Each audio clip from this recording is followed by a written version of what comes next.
Richard Ramirez, was it dope? He was using cocaine. He started out with weed and he loved cocaine, and cocaine went to his brain and made him insane. William, he shot him, and the blood-curdling phone call, help, help, I've been shot. Yeah, he didn't lose consciousness. He called for help on 911. Welcome to the Proper Scoundrel Show. Hey, Gil, how you doing? I'm doing wonderful. Thank you for making the trip out here. Oh, thank you for the invitation. My pleasure. I saw the Netflix episode with you on it, and I saw a couple of other ones with Frank Sr. Good stuff. I have to ask you a question. Richard Ramirez, was it dope?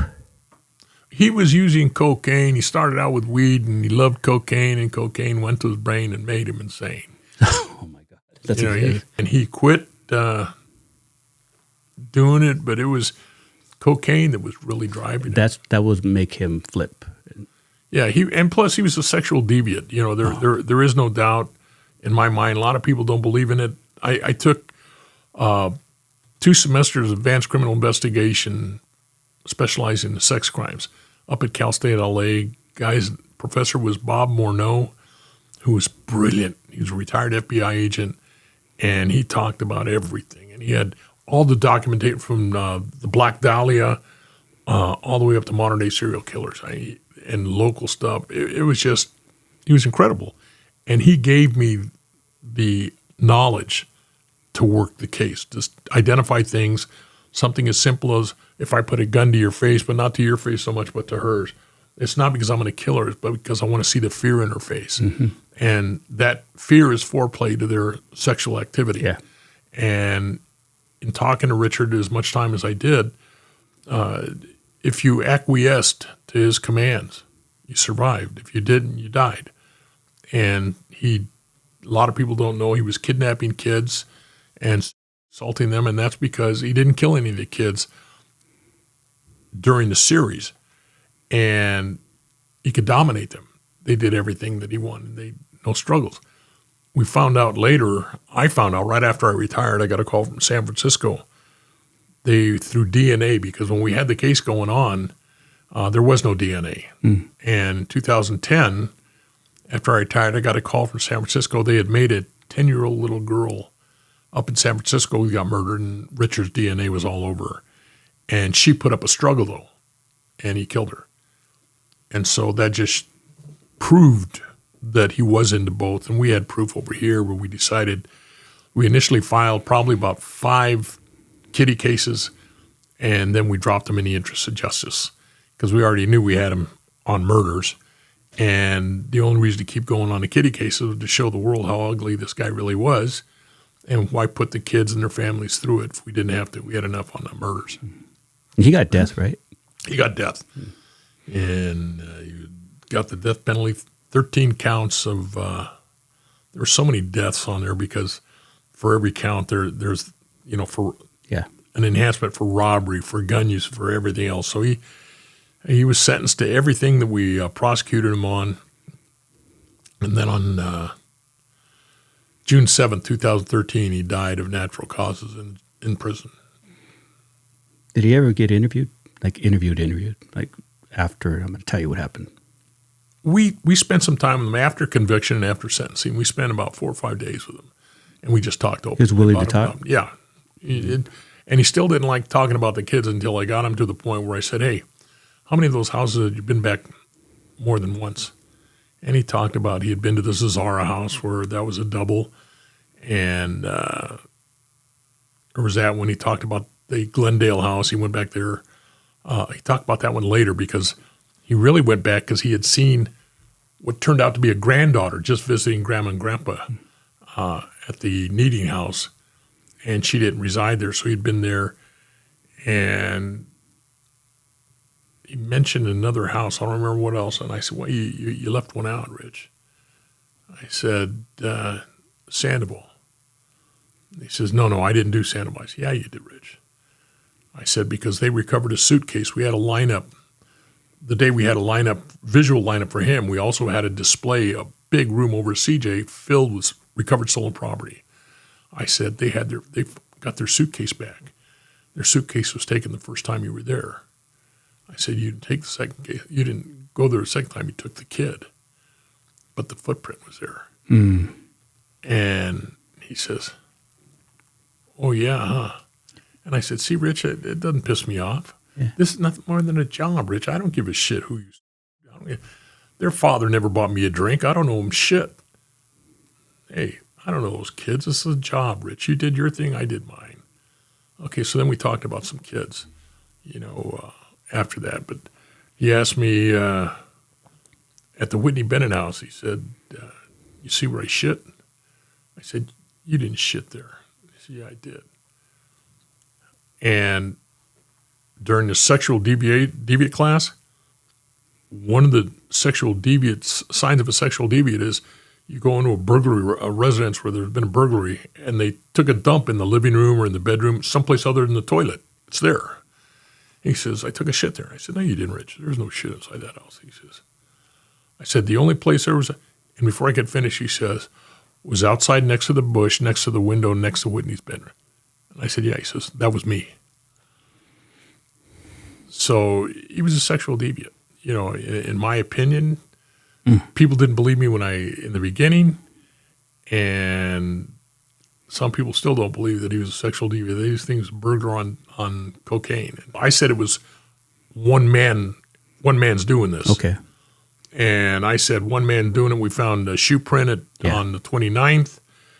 We had physical description from Maria Hernandez. We found footprints on the Sandoval case. We found footprints on Anastasia Ronas. We found footprints. And so I kept saying one man. And it wasn't until really the 5th of July that we found a bloody footprint with Frank Salerno on the comforter. And I said, kiss my ass. And Frank said, yeah, kiss your ass. Went inside. He called the captain. He said, yeah, definitive. We've got a serial killer going now. People weren't buying it. Because everything was different. He did something different on all of them. His only consistency was his inconsistency.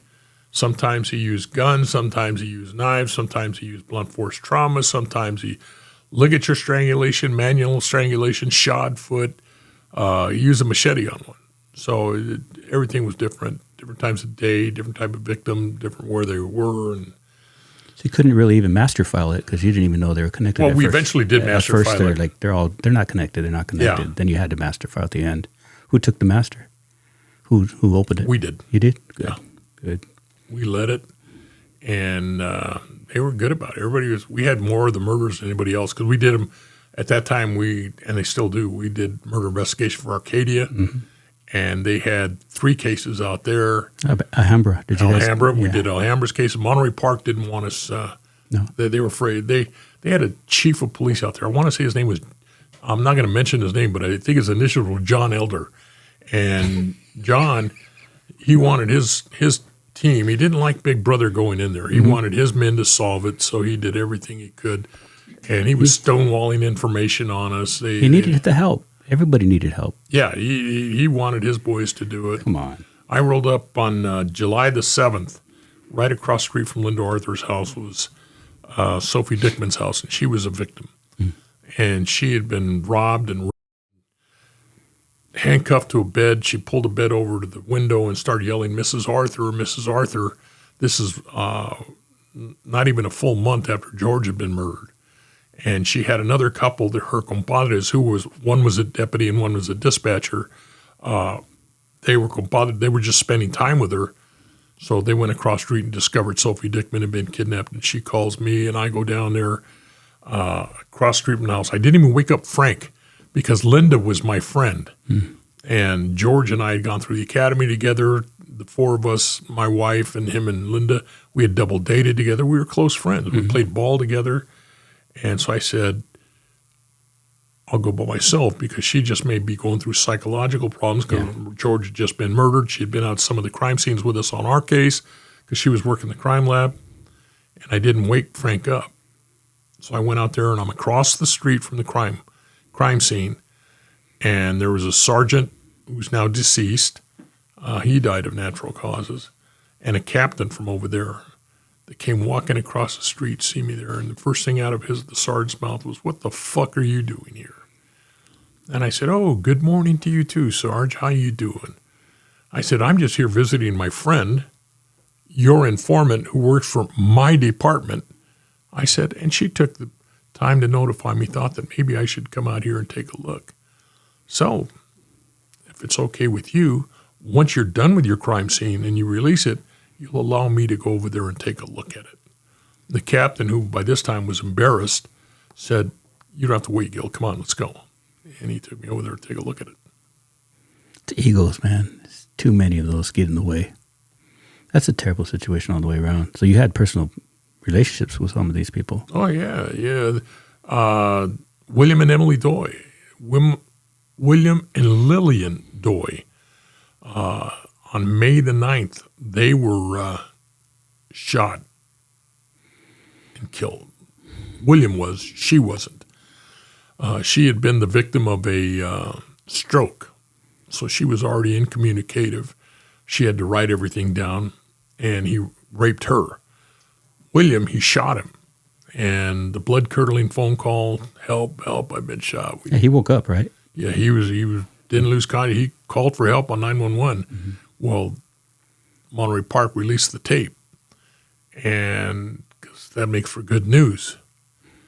Richard never left the phone intact after that house. People don't realize bad people watch the news too. And so they did that. When I pulled up, they called me from my office, and they said, Gil, Monterey Park's calling. They want you to go take a look at this crime scene. So I go over there. It's like about 10 in the morning. I get there, and there is a Mexican investigator from Monterey Park, and he looks at me and says, what are you doing here? I said, well, I was called by my office, said that Monterey Park called them up and wanted me to come out and take a look at your crime scene. He says, well, it's my case, and I didn't call for you. I said, okay, just give me your name. I'll just write it down. I'll turn around and leave. No problem. I don't care. I got things to do. He said, well, since you're here, he says, come on, I'll let you in anyway. So I go in and I look. And for Monterey Park, although they had their own investigators, they used to contract through our crime lab. So our crime lab went out there to do all their stuff for them. Mm-hmm. And so he says, come on in, I'll let you take a look. And I go to the door, and he says, come on, you can come inside. I said, it's okay, I can look right here. And I'm standing there at the front door. It's open. My hands are either in my pocket or behind my back, depending on how tight my pants are, because I didn't want to touch anything. Mm-hmm. And I'm just studying. He says, well, what do you think? I said, has all your evidence been photographed already? He said, yeah. I said, well, then you might want to have them pick the evidence up before it gets destroyed. See, your patrol cop, I just watched him, and he's standing, just crimped the casing right there on the floor. Before anything else gets stepped on, you may want to pick it up and preserve it. And that was like putting a poker in his ass. He was upset, as I would be. The enemy telling me what to do, and he's right. Yeah. So he said, why don't you go to the hospital and see how Mrs. Doy's doing? I said, all right, I'll see you later. And I walked out, and I left. We finally ended up assigning an investigator, Franco Farrell, from our department, from Homicide Bureau. He had been a reserve officer for Monterey Park years before, but he still had a lot of friends over there. Said, you run liaison. You go, that way you can bring back information that they have that they don't want to give us. So that's what we did. You put a informant in. Yeah. I was trying to think of a better word for that, but that's the word. Yeah. It works, though, because information is key. Totally. Every case. You hold back, you lose. And there's no reason to hold back. You're all trying to get the same result. Great working relationship with LAPD. We got those guys, went to the Code 7, popped one and said, okay, here are the game plans. Mm-hmm. We don't give a shit who arrests this guy. We don't care what happens. Just get him. Hey, forget the executives. This is us, the working swine right here. Mm-hmm. We'll just talk daily, pass on information, anything comes up, and we really don't care. And they felt the same way. So it was a great working relationship with the guys from RHD. Good old days, man. Yeah, that was Leroy Orozco and Paul Tippin. Outstanding guys. Investigators? Yeah, they were good. They still with us? They're still alive. They're all retired. I mean, they're still with us. Still kicking. We keep dropping. A lot of good guys are dropping. But I remember grandparents. We got to shut the doors. We got to lock the doors. You got to, kids can't go out. What time you coming home? It was just I was 18. It was a tough time, And not until I watched the documentary, after the documentary, first thing I did was I apologized and asked for forgiveness from my wife. Because during the case, it was, hey, your job is the house and the kids. My job is catch the killer. Mm-hmm. And I was never afraid because I had a gun and I had cops around me and we're doing this and I know how to be safe. But I never thought about the fear factor for her. Yeah. And after watching her on the documentary, I apologized. I said, I'm really sorry. I didn't realize, I never felt that, never factored it in. All your loved ones and all your jobs, especially the jobs like Homicide, OSS, all the teams were in the front. Yeah, so they have a lot of stress at home. I was just never home. And that's the thing. The captain, he's dead now. He could have gotten in trouble. He's quoted in the Times as saying that we were working 16, 18 hours a day, 7 days a week. And it was the truth. Yeah. Never a problem. Drawer time. OSS, my drawers. I must have had 4 drawers full of drawer time. You just take it when you're doing a case. When we got... You don't go home. When I first got to Homicide, drawer time. They had drawer time. And then the union stepped in. Somebody went to the union and said, hey, they have drawer time again. Doesn't stop it. So what they did was they called everybody in individually into the captain's office. How much drawer time? And, okay, this is what I've got. Okay, you're off now for the next 3 weeks. They made everybody off. I said, I ain't got none. A lot of guys said, I don't have any. I don't need. And I remember there was another guy that came in the same day that I did. And I won't mention his name, but he was dumb as a rock. And he came in there, he said, hey, Gil, he says, you realize we could tell him any number we want. They're going to pay us for it. I said, do what you got to do. And I didn't pay any attention to him, and he didn't last. He got transferred out. But they didn't have it. Guys over there didn't care. You can't. It's your cases, though. If you're driven by the people that are surviving victims. Your case will make you forget time. Sure. Completely forget. It'll make you forget to eat. It'll make you forget birthday parties. It'll just make you forget. I tell everybody, it's not a job, it's a lifestyle. Yeah, and you got to want to do it. Yeah. If you don't, no good. They don't last. You've had some incredible cases. I know the last one we just talked about was a big, big part of your career because it was an impactful event. It was historic. It came out of the news. It was a very big, newsworthy thing. It had been pain in the butt sometimes to answer questions and the same story. During the investigation itself, there wasn't, we were busy, not a lot of questions, you're focused and you're doing your thing. And after that, since then, people ask questions. No, it doesn't bother me. It was an important case, and it's a great learning case. Yeah, absolutely. To go speak about it. And plus, I couldn't get tired of it. That's my bread and butter. That's what gets me traveling all over the place. Well, there's something to learn from that case. Oh, there is. Because all the patterns that we were used to, or not me, but people were used to in the investigations, it was all out the window. Sure. I remember right after, I was getting so frustrated, right after the Night Stalker case, they had the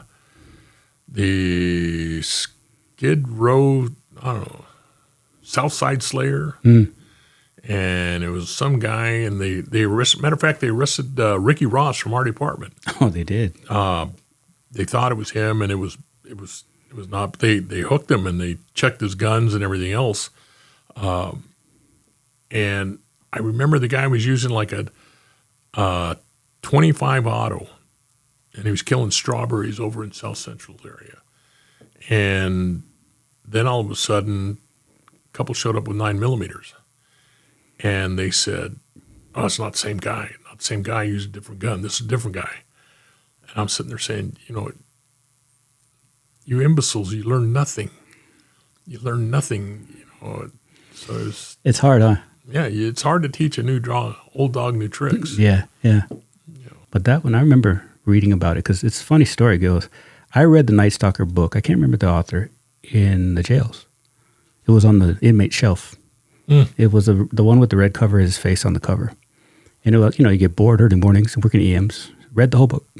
The next couple weeks later, I read Silence of the Lamb. Same library, county jail. And I remember when I was talking about this, I said, why were those books in the county jail? I mean, these inmates have, what is it, study guide? But they were on their reading shelf. Yeah.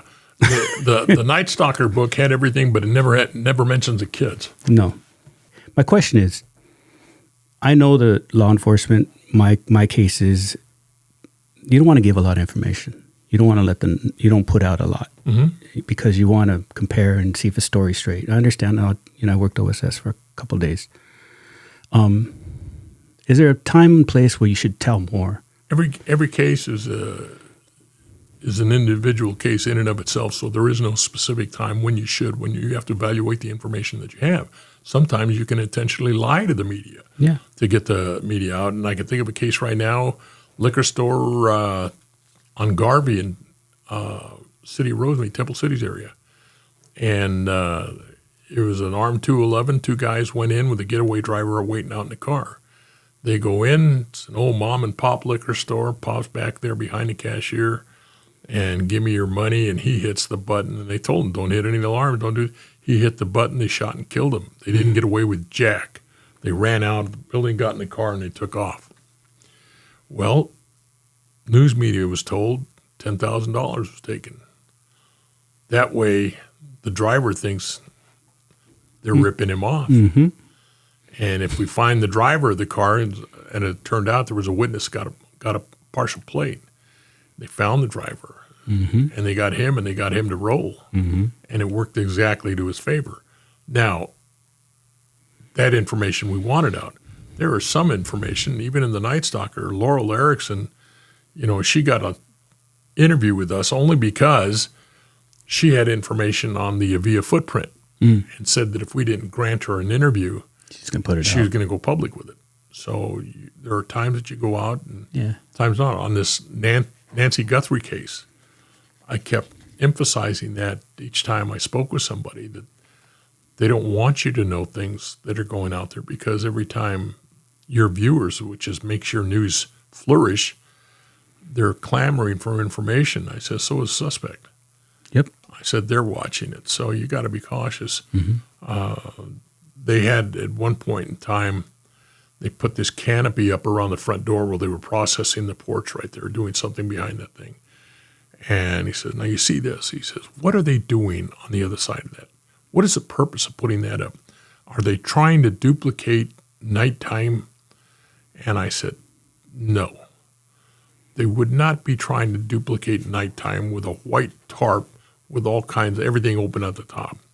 He said, well, what do you think they're doing? I said, they're keeping the press from the ability to see what they're doing. That's what they're doing. And they don't want you to see what they're doing, and for good cause. Yeah. They may be doing absolutely nothing just to make you curious. They're doing the right thing. They're keeping it out of the eye of the public. Yeah.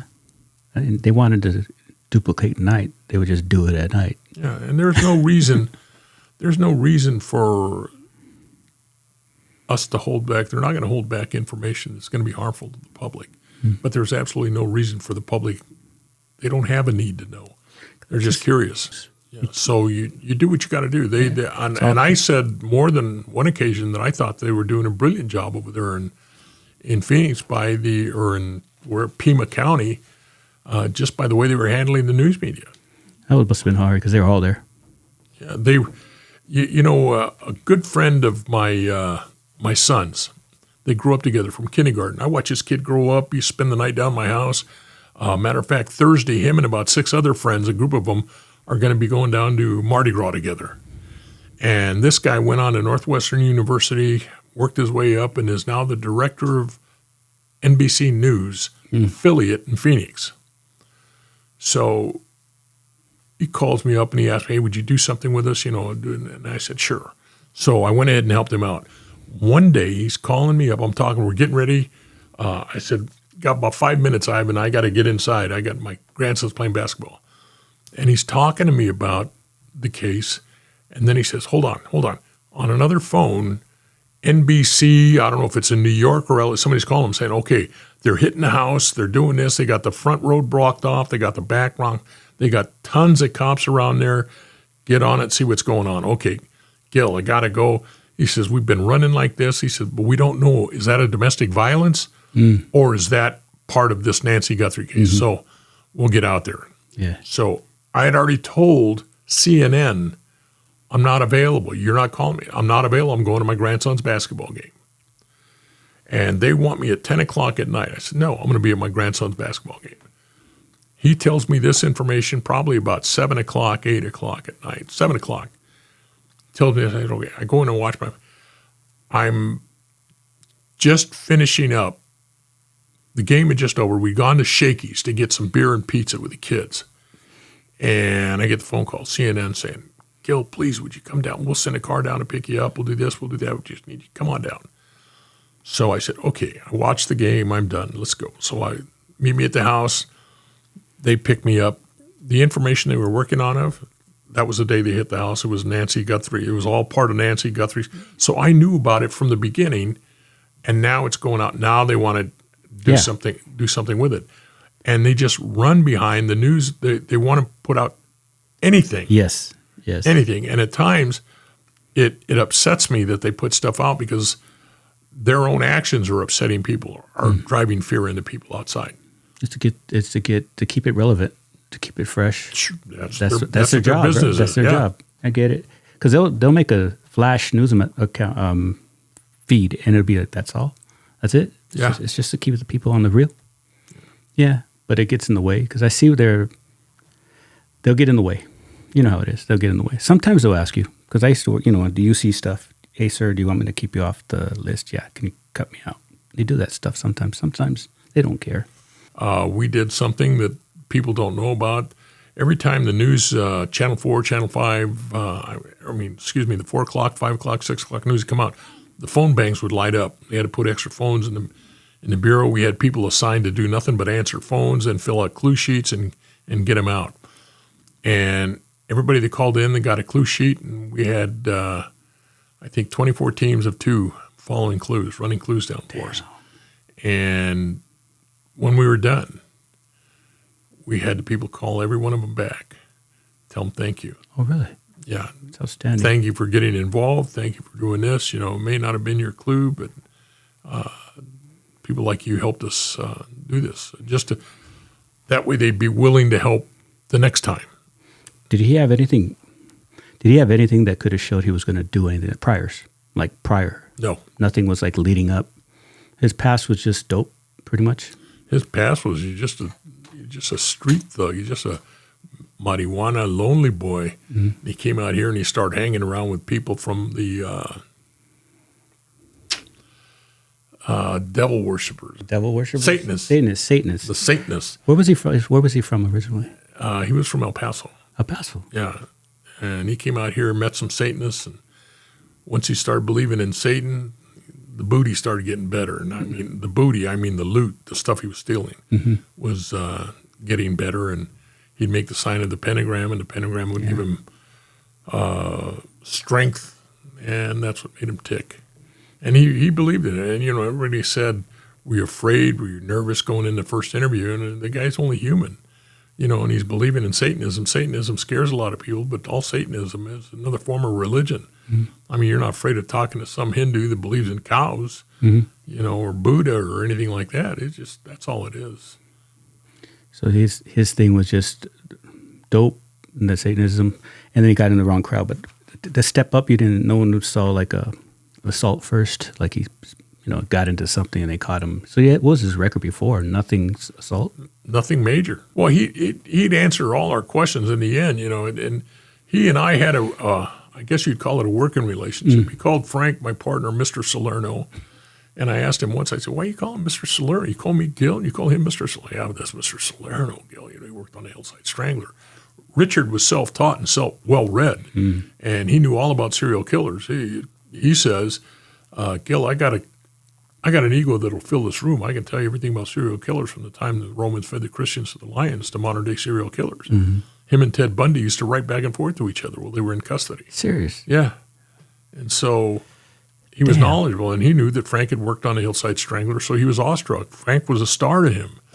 And then he really went batshit when we told him he was going to stay. When he got to the jail, He was staying in the same cell as Kenneth Bianchi did when he was there. Really? And so he thought that was the coolest thing ever. Sick minds, man. So what's the deal with the girls? He has pen pals? Did he get? Oh, he had pen pals. He had girls. He had people following him. There was one day, 2 ladies went in there, dressed to the tens, gorgeous ladies, business suits, briefcases, sat in there. And every time Richard walked in, the first thing he'd walk in, he'd scan to the right to see who's there to see him today.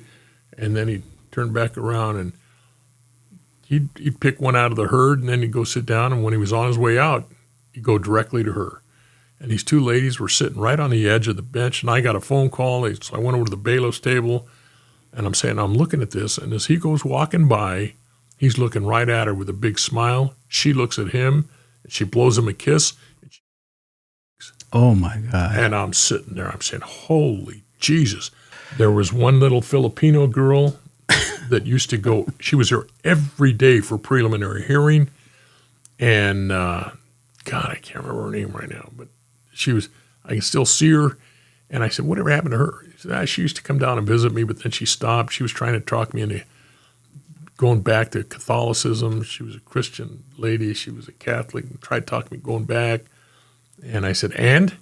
He said, it didn't work. Last I heard from her, she was doing porno. Oh, no way. Family? Anything? He had a brother in Phoenix. He had another brother right there in East L.A. He was trying to make it to his brother's house the day he got caught. And he had a sister named Ruth, also from El Paso. Found out later he had a niece from the age of 6 to 12. He was molesting her, sexually assaulting her. Mother and father. The father came out and testified.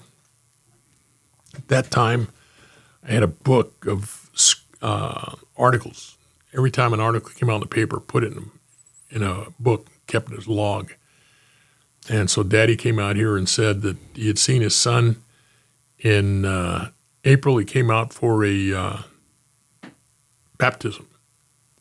And it had been there and stood there until July, which made him not available for some of the murders.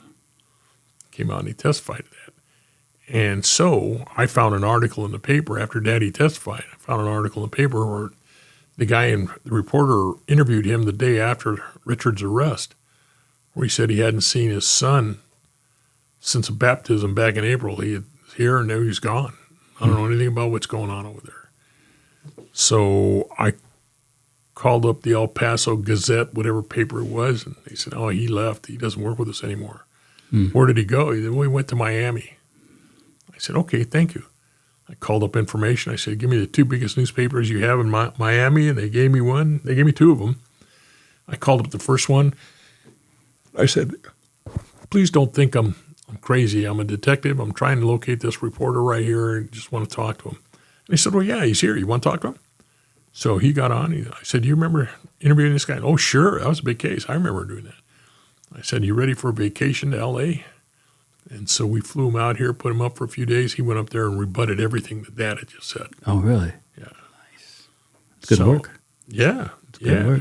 It worked. Matter of fact, his attorney, after the case, they were doing a documentary. They interviewed him, one of them, and he said, the investigators were good. Yeah. They were just real good. He says, I can remember one, we brought the father out here to testify that Richard was back there with him, and the detective found an article. Just blew us right out of the water. Outstanding work. Over the years, Frank and I had been approached a bunch of times to do some of these things. And then they stopped. Frank had just had enough of them. There was one that came up, and he didn't want to do it anymore. He said it was just too much. And a lot of people don't know, one of the surviving victims of the Night Stalker series, Whitney Bennett, ended up becoming his daughter-in-law. Frank's? Yeah. Frank's, really? not Frank Jr., but Mike. Really? They met the night of Frank's retirement dinner, and that started it, and they ended up getting married. Well, she survived. She was a surviving victim, and she was left for dead, so she was traumatized at the time. She went through all this stuff. She's a beautiful young lady. She's very lovable, very sharp. They got married, had some kids. Their kids, God, people pray to have kids like that. Two of them have graduated from Notre Dame, and I think the other one's in his last year at, God, I can't remember what, it's not Notre Dame, it's another major university. Both the guys from Notre Dame played football. Really? And they're doing fine. What a blessing. Yeah, that's amazing. Mike's getting ready to get married pretty soon, so he just wanted to stop. So I said, all right, I ain't doing this shit no more. With him anyway, and then people kept calling, and they wanted, so eventually I started doing them on my own. Mm-hmm. And Frank got back into it, and he did a couple on his own. He wanted me to, I said, no, because it was just, he didn't want to do it then after he said he was, and they taped me. They did a lot of stuff with me. And then he got a hold of the script and something he didn't like, and so he said, no, that's it. I don't want to do it anymore. All right. So when I found out, he got a copy of the script. I didn't. I knew. And that episode was never shown here in the U.S. It was for the United Kingdom, and it was called Super Sleuth. Okay. And it was all about this young Hispanic investigator that came up with a theory, and that theory proved to be right when everybody else laughed at him. And that was the truth of the matter. Mm-hmm. And so maybe he was just tired of it, and so he didn't want to do it. So I said, all right, no biggie. I still have nothing but respect for Frank. We're friends. I see him at funerals and stuff, and that's about it. But I've continued. When they hit me up with that one, with a Netflix thing, it started out with a writer, two writers. One of them knew my family, knew me. Mm-hmm. His brother was, his uncle was a deputy. Ruben Gracias was his uncle. He had a cousin on the department. He had two uncles that were with the fire department. His grandfather, who I knew his grandfather's grandma, I knew the whole family. Okay. And he was a deputy, but he got injured, so he left the department, and he went into writing. So he just called me up and said, Gil, I'd like to sit down and talk to you. And with a friend of mine who's another writer, at that time they were writing for Chicago PD. Okay. And he said, and I want to talk to you because, you know what, if you look at TV or look at movies today, you see Mexicans, these Hispanics, whatever you want to call them. They're all dopers, muggers, robbers, killers. They're tough thugs. He says, there are no heroes. Mm-hmm. We want to talk to you about being a hero. Nice. And so I said, all right, so I'll talk to you. So we went to the Del Rey, and I came back from the Del Rey. The wife said, how did he go? I said, well, yeah, I don't know. They all have pie in the sky when they talk to you. They want to do something, but, it's just talk. Yeah. But I did get a good steak, some good wine. I made a new friend. And so it was all good. A year later, that friend that I met that night along with Brian had his name was Tim Walsh, and he calls me up. He says, hey, how about meet me again? I want to introduce you to somebody. We're going to have dinner. So I said, all right. So I go out and I meet him, and this is turned out to be the director from Netflix. Mm. We went and had dinner, and he says, Tim, you're right. I like him. Let's do this. Nice. I want to do this. Okay. And he said, you want to call Frank? I said, you call Frank. Frank wants to do it, fine. If not, but you have my hand. Here it is. Psst, I'll work with nobody else. I want to do this. He said, okay, my attorneys will be with you. They'll reach out to you tomorrow. I said, I don't need your attorneys right now. Get things rolling. And there'll be a time the attorneys will get involved. I said, you got my handshake. That's it. Mm-hmm. He said, all right. He says, well, let me tell you the direction I want to take this in. And he starts. I said, stop. I'm not a professional. You are. You just write it up. I'm just the talking head. And he says, okay, well, then we'll shoot it. And then when we get into editing, we'll call you in. You can help us edit. And I said, no, you guys are the professionals. You edit it. And I'll just watch it when it drops like everybody else. That's great. And so that's the way it worked. Mm-hmm. I said, when it's dropping, you call me up and we'll watch it. Well, you know the story. Yeah. What's there to worry about? And the only thing he caught on there, and I emphasize, in life, I always wanted to make my dad proud of me. And my dad passed before the end of the Night Stalker case. And so, matter of fact, yesterday, St. Patrick's Day, was my father's, that's the day he passed away 27 years ago. St. Patrick's Day. St. Patrick's Day. And you'd ask him, his coworkers, hey, Mexican, come over here. And my dad would say, I'm not Mexican. Smoked Irish, just a little well done. And they point to his skin. What's your dad's name? Evaristo Carrillo. And he passed, of all things, on St. Patrick's Day. Really? So, and that was his joke. Yeah, that was his joke. And so we went ahead and they did it. The wife and he called me up. The director called me up and he says, okay, it's going to drop midnight tonight. Enjoy the ride. I said, what do you mean enjoy the ride? He says, I'll talk to you next week. Bye-bye. And so he hung up. And the wife and I binge watched it. It made me cry and it made me laugh. And he called me up and he said, what'd you think? I said, well, let me tell you something. You know, as I've talked to you, I told you that I always wanted to make my dad proud of me. After watching that thing, I know my dad's proud. I said, all I've ever asked was a legacy to leave my grandkids. The legacy's there, but I know my dad's proud of me. And when I saw that picture of him holding my hand as a little boy, I said, it made me cry. Damn. And he says, you know, let me tell you something. When we were going through editing, when that scene came on, I hit the lights and I stopped the tape. And I looked around and everybody in the room was crying. He says, then I knew it was a good one. So I said, okay, now what do you mean by enjoy the ride? He says, you'll see. Calls are going to be coming in. I was, at that time on social media, the only thing, I was on Facebook, but only to friends that I knew personally. Yeah. I wouldn't take on my kids' friends or anybody else because I don't know who they're connected to, just trying to protect myself. Well, they wanted me to go on social media. So I opened up Instagram. Opened up an Instagram account. And it went crazy. And I told the wife, I said, I don't want to start turning people off, you know, thinking that I'm better than anybody else. And now this is a public entity, so I got to respond accordingly. Of course. And I went from 0 to, I think I'm over 12,000 pops right now. And unlike guys like George Lopez and other rich people that they have people assigned just to answer their stuff. I don't. I try to get back to everybody I can. Mm-hmm. And it was a result of that movie, that documentary. That's when George Lopez called me up. And I found out he's a big true crime fan. He wanted me on, and I went on the first time. And he wanted me back. I went on a second time, and my daughter says, well, shit, Dad, here's why he wants you back. Because his numbers jumped immensely when he started talking about the true crime, and it was Gil Carrillo. We did this. And so I was with him for 2 years. Really? And he started calling me his co-host. I was the co-host of his show. And it was like going to a comedy show every week. Oh, yeah. Because Had to be you hilarious. go there, he's funny. Yeah. You drink his beer. Great. The only thing I hated was we had we used to start at 2:00 and we'd get out of there about 5, sometimes a little later.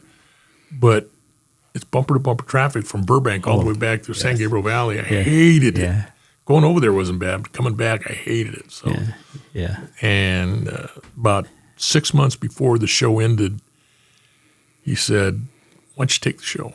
Why don't you do the podcast? I said, no, George, who are you kidding? I'm riding your coattails, brother. This is your show. You're the Johnny Carson. I'm your Ed McMahon. And so we laughed about 3 months before I quit. He said, you know, you're one of the only reasons I keep doing this is you make it fun. This is fun. Yeah. And I said, it is fun, George. Well, George was working. This is when he had just started his Lopez versus Lopez. He had a show that was running and it ran for 3 series, I think, about him and his daughter. Oh, yeah. Okay. So he'd shoot that Monday through Friday, rehearsals and everything else. And every Monday we'd have podcast. So he'd come from the set to the podcast. And then on the weekends, he was doing out-of-town stand-ups. Mm-hmm. So he was nonstop. Yeah, it was too much. And social media started, some guy named Steve Trevino went on there and started telling him that George didn't like helping Mexicans out, and which was a falsehood. I saw that. Somebody posted that. And George wouldn't respond to it, wouldn't give. So when George wouldn't respond, then they started attacking his wife, his former wife, and his daughter. And so George just never came back. You know, so. It happens. Social media is rough. It's rough, and it's full-time job sometimes. And George was good to me, and he talked about doing an anniversary show because I talk about Stevens a lot. And Stevens was my home. I grew up there and okay, we're going to do an anniversary show over there. We'll do it live. And I said, all right. And he kept talking about Stevens. And I asked him once, I said, did you ever do Stevens? And he said, come on, Gil, I don't go to small shit like that. I do big stuff. Well, now, that was then. But he was going to do the anniversary show because I talked about Stevens all the time. And it never came to fruition. No. He must be slowing down a little bit because he's going to be doing Stevens in May. It's going to be packed. The owner of Stevens, good friend of mine. Oh, he's not going to have enough room. Jimmy Philippans is coming out here. And I know in April he's going to be at the, I don't know what they call it. It's in Brea, Comedy Store, Comedy House, Comedy some shit. He's going to be doing that. So he's doing smaller venues now. And so most of the time they like the little ones. The guys like to go back to the smaller ones. I love going. I go see one of his writers and stand-up comedian himself, and he was in that's Momo Rodriguez. Momo was in the Mayans thing, and then he did Lopez versus Lopez. He was a regular on Lopez versus Lopez. I love, me and Momo get along. Been loaded together. We have fun. I love sitting in the green room with him and just laughing. Yeah. He's going to be, he's telling me, says, he's going to be there, Gil. He's going to show up. And I said, all right, we'll see. Yeah. Good stuff, man. Big, long history. Good stuff. The rest of the stuff, did I like it? I love the way the documentary came out.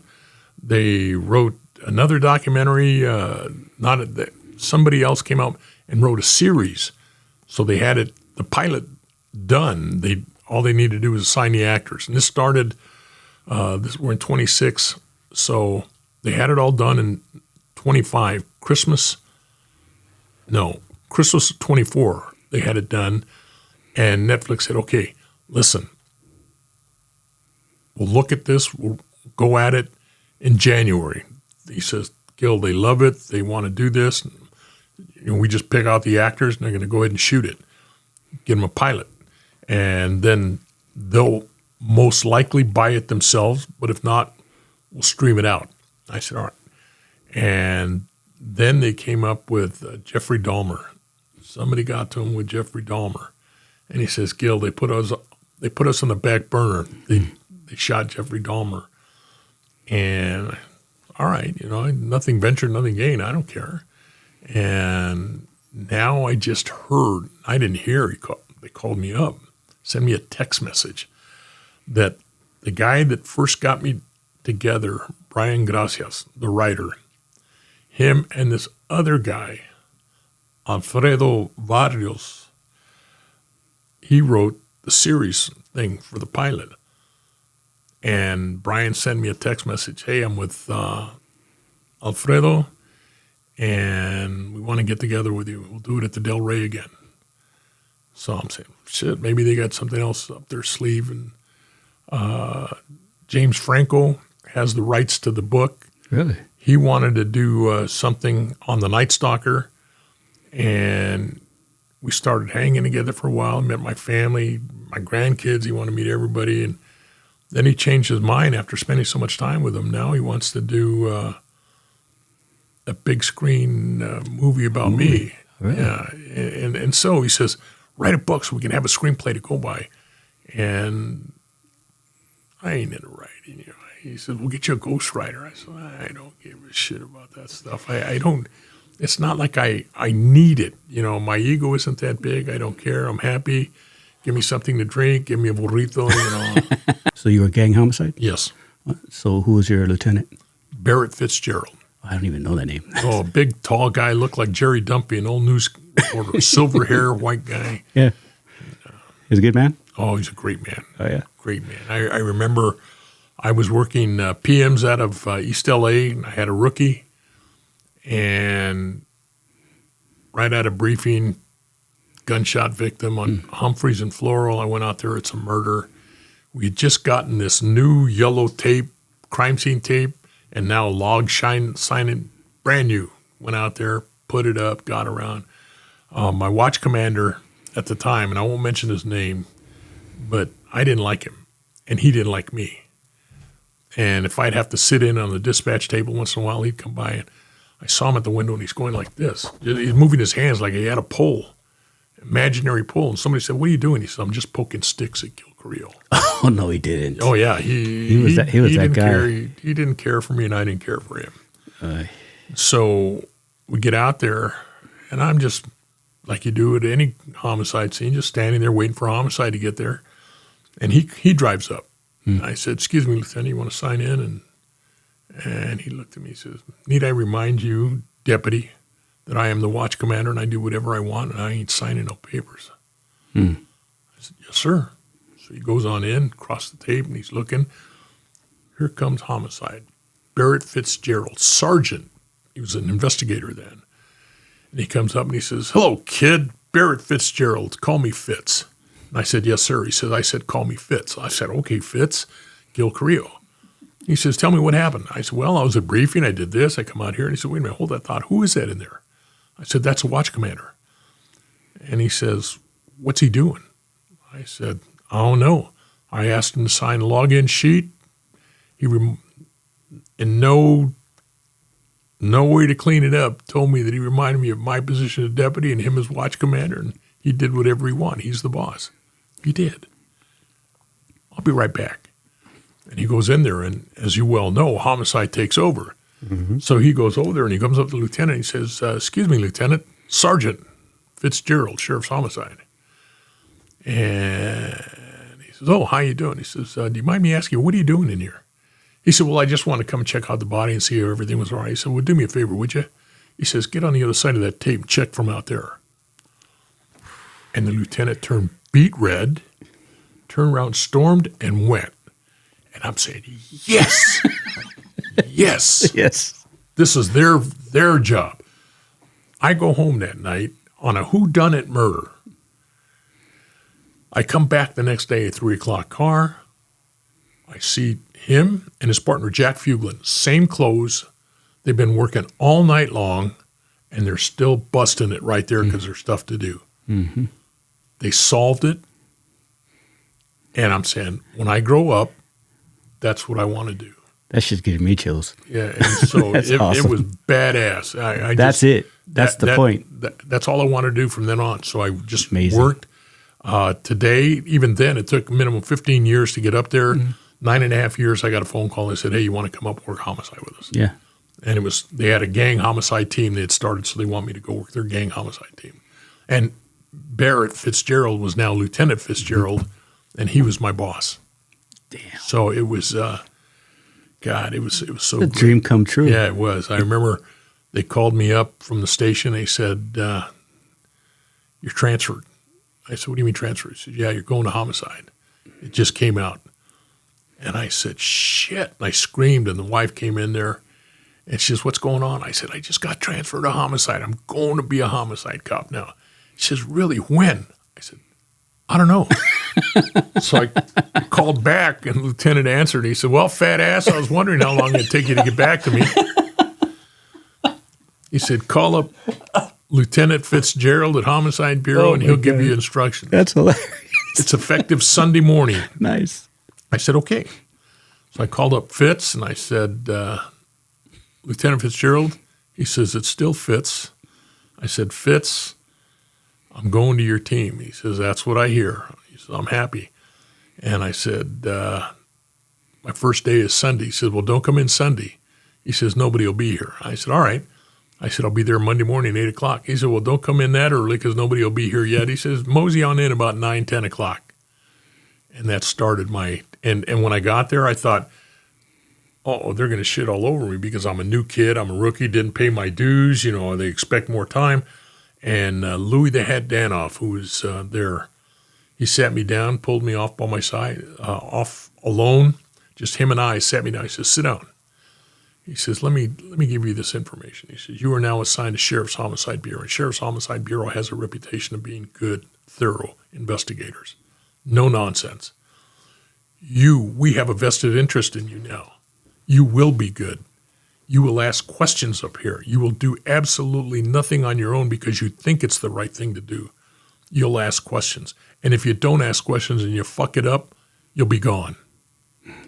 We're all here to help. We're all here to make each other look good. Is that understood? I said, yes, sir. He says, welcome to the Bureau, brother. And it was the greatest advice anybody gave me. There were a bunch of, I was the youngest guy up there for 7 years. Really? Yeah. And, he used to call me the kid. And it just the greatest job. I wouldn't change any part of my career at all. Man. But nobody left there. Once you got there, nobody left. Nobody cared about it. No. When Baca made sheriff, he came by, saw me, he says, we're on the sergeant's list. I said, I'm not on the sergeant's list. He says, why not? I said, I didn't take the test. He said, why didn't you take the test? I said, because if you take the test, got promoted, you had to transfer out. I said, I don't punch a clock. I don't have to do evaluations. I don't have to listen to citizen complaints. I love my job. It's gratifying. I said, why would I want to leave? Yep. And I'm getting top step sergeant's pay already. Yep. Bonus too. And he says, well, I wouldn't have made you leave. I'd let you stay. I said, well, there was a guy before you named Block. You remember him? That was his policy. Now that I know you'd let me stay, I said, I'll take the exam. And so that's what I did. I filed for sergeant. And he let you stay. Well, he took me on loan. Oh, okay. On loan, but I was still working homicide. I still had open cases. I just wasn't getting assigned any new murders while I was working for him. They figure it out, though. That's the way it's supposed to be. That's the way it used to be. And so that's the good times. So then I worked for him, and then 2 years later, I took the lieutenant's exam, and I passed it. And I remember Mark Lilienfeld, who was in my estimation, he was a premier investigator. Yep. My family knew for years if anything ever happened to me, demand get Mark on the case. That's who I want working my murder. Mm-hmm. Well, I had to go back there from Baca's office to do something in the office at Homicide Bureau, and he saw me. He says, hey, when you're done, can I talk to you for a minute? And I said, sure, not a problem. So I went ahead and did what I had to do. I said, Mark, you want to talk to me now? I said, yeah, well, we better go outside. So I went outside. This guy cussed me out like I had never been cussed out before. Called me everything but a nice gentleman. I was a scum-sucking, fucking worthless piece of shit. And he said, don't get me wrong. He says, I believe the good Lord put us here, everybody in this world, for a reason. He says, and the reason he put you in this world is because you're a homicide cop. He says, and a goddamn good one. He says, and you're going to be willing to throw all that shit away to become an admin pogue to go on up there? He says, I just think it's bullshit. And I said, Mark, well, thank you for the vote of confidence. I'm not upset at your tongue lashing. I said, but see, I'm Mexican. I probably won't pass the test. I said, and we have an agreement up on top. If I don't like what I'm doing, they'll allow me to come back. And if they don't like the way I'm doing things, they'll send me back. Yeah. I said, so I need to take the test. Mm-hmm. And because that's the only, it means it's important retirement-wise, money-wise. Mm-hmm. And so I'm going to take it. But trust me, if I don't make it, if I don't pass, I'll come back. Mm-hmm. Promise. I'll just come back and end up my career as an investigator. I said, but if I do pass, eventually I'll be able to come back and I can be a mentor. I can help people. And I said, but this is something I got to do. And he says, okay, all right, I'll accept it. So I passed. I made lieutenant. And Waldy called me in. He says, I see on your, they give you this, where do you want to transfer to? So I put East LA Station. I want to go back to patrol at East LA as my number one. And he says, I got this thing. They gave it to me. He says, you want to go back to East LA as lieutenant? I said, yes, sir. He says, let's be real about this. He says, you haven't put on a uniform in 21 fucking years. He says, what are you going to do for us in patrol? He says, I want you going back to homicide. They have 2 other new lieutenants and a new captain over there. They need your experience. I said, all right. So right back. I went straight back to Homicide Bureau. That's great, though. Oh, it was the best thing. I was so excited about it. And my proudest moment was I took my guys. I always wanted my guys, and I had a female on the team, my guys and gal. Mm-hmm. I wanted us to be good. I wanted us to be a cohesive unit. And I wanted to take them out to lunch. So for Christmas, we went to a place called Rudy's. When I was working East LA Patrol, it was Fujiyama Inn. Then it became Mike's Saloon. It's now Rudy's. And so I'd go there, and Rudy was a very, very pro-police guy, and he was a good cook. So he would have Puerto Nuevo-style lobster and put all the beans, the rice, the salad, tortillas, bolillos, and all the lobster you could eat. And the drinks. Nice. And it's all on me. So I would start paying Rudy during the year. Here's a couple $100 now. Here's a couple to cover all the costs. So these were my guys. They're enjoying on me. So I read flying someplace one time that about supervision. Good supervisor has people that want to work for him. Yeah. As opposed to having to have people that he has to make work for them. And so my guys, everybody wanted to work for me. And I had people trying to get on the team. We were a very, very cohesive team. Were you on 3 or 4? I had team 3. 3. I remember 3. And I remember after going back for my first 2 weeks there, I could see they were a bit apprehensive. Guys that I knew that were my friends. Yeah. And I said, okay, time for team meeting. Let's go. Went into a room, locked the door. I said, okay.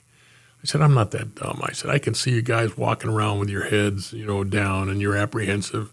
Gil Carrillo's back, and he's going to become a micromanager because he knows the business. And I could see head nod. I said, I know. I said, let us rest assured, if it's one thing I learned from sitting on that side of the table versus sitting on this side of the table, the last thing you guys need is a lieutenant up your ass telling you what to do. You guys are all professionals. You know what to do. You know how to do it. There are 3 guys here that are brand new. I said, they're working with professionals. You'll teach them what to do. Myself, I won't even give you my opinion on a case unless you ask for it. That's your murder, not mine. Yeah. Your job is to work your murders and keep me abreast of what's going on and ask me for anything you need. My job is to sign your overtime slips, write your once a year evaluations, and keep the brass involved. And I handle your press. Other than that, you won't get my opinion. And once they heard that, it was like, shoo. and yeah. Again, I won't mention any names, but one of the guys on my team, and I will call him Big Toe, because no matter who the boss is, wherever the big toe goes, the rest of the toes are going to follow.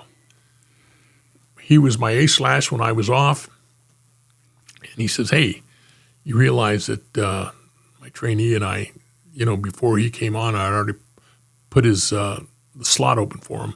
We have training in San Luis Obispo starting next Monday. And I said, yeah, I know. And he said, okay, so we're going to be going up there. I said, yeah. All right. So he leaves. I don't see him. Tuesday morning, he calls me up. He says, hey, Gil, got a problem. I said, okay, what's the problem?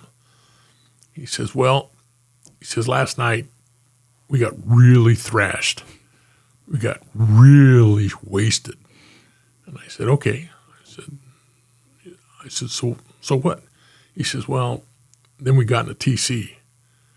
I said, okay. I said, that tells me that you were in a company car and not in your car, because if it was your car, you wouldn't be calling me. He says, yeah. He says, that's part of the problem. I said, okay, well, who was driving? He said, well, that's another part of the problem. He says, see, both of us were so shit-faced, we knew neither one of us could get behind a wheel, but found this broad that wasn't that drunk. She could drive us. So we let her drive us. I said, God damn. I said, okay, well, who's party one? And he said, well, that's another part of the problem. I said, what now? He says, she's the only one that was involved. She had 3 parked cars and totaled the county ride. Oh, my God. And I start laughing. I said, hey, hold on a second. This is too good.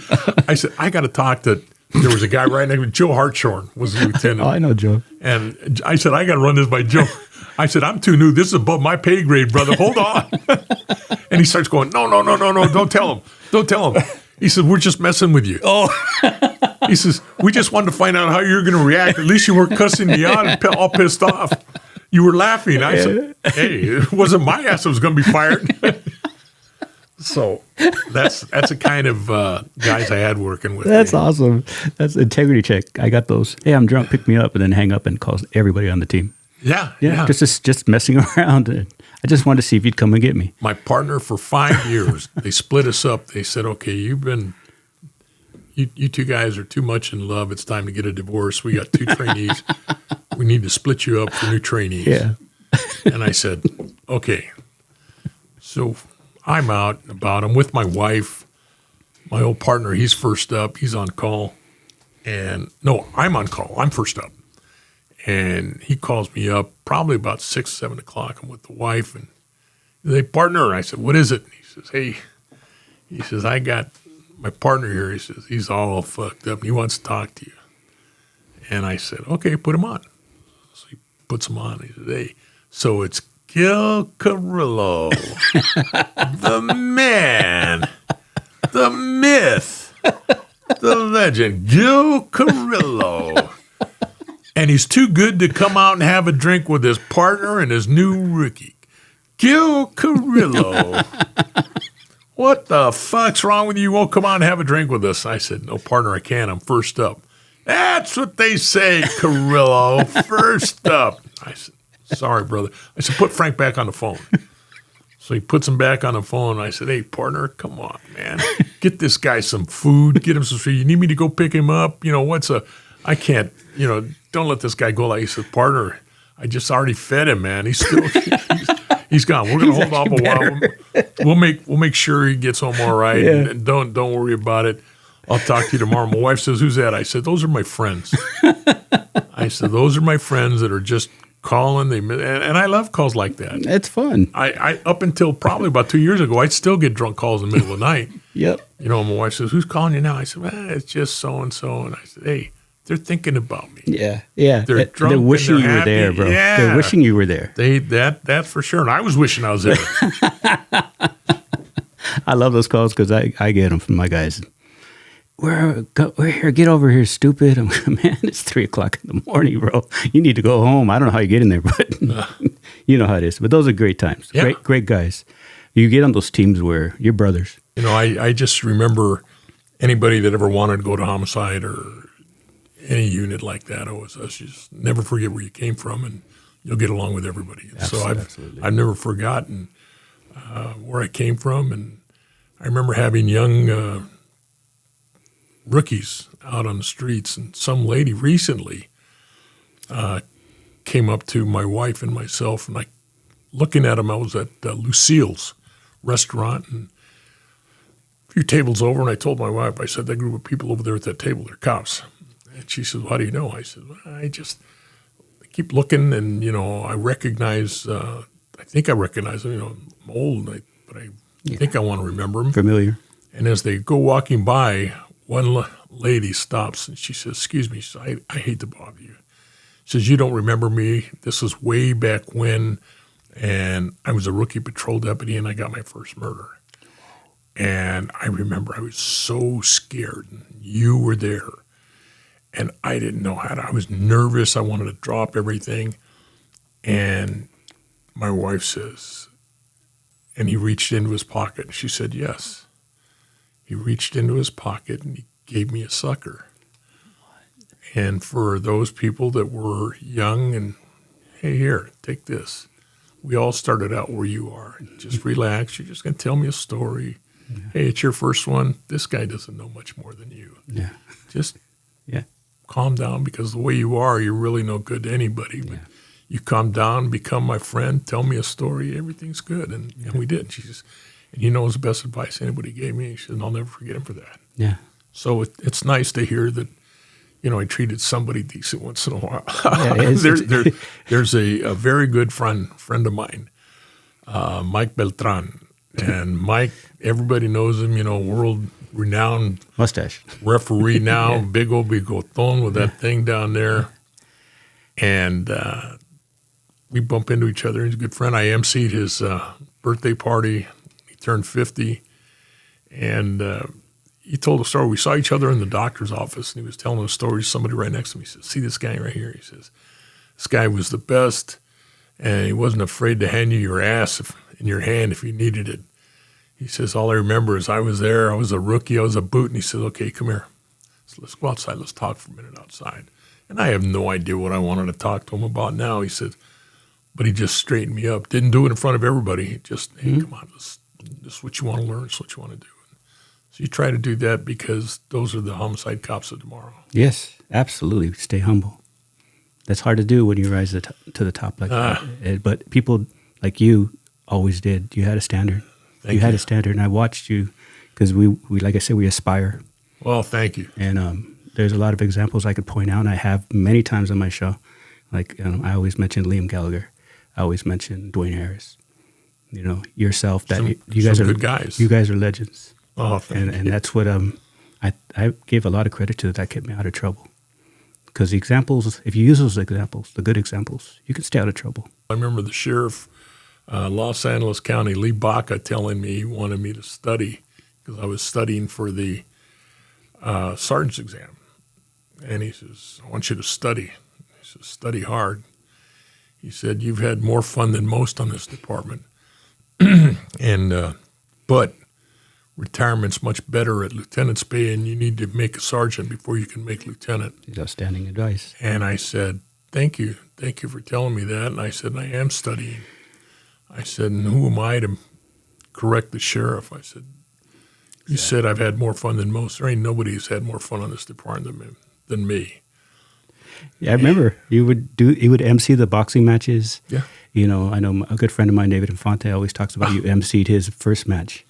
I think that's the one he knocked the guy out of the ring, if I'm right. Yeah, I've done a bunch of them. I remember David because David got my eyes to tear up. Really? He was doing a leadership class over in the city of Whittier, and I had to attend, and I went.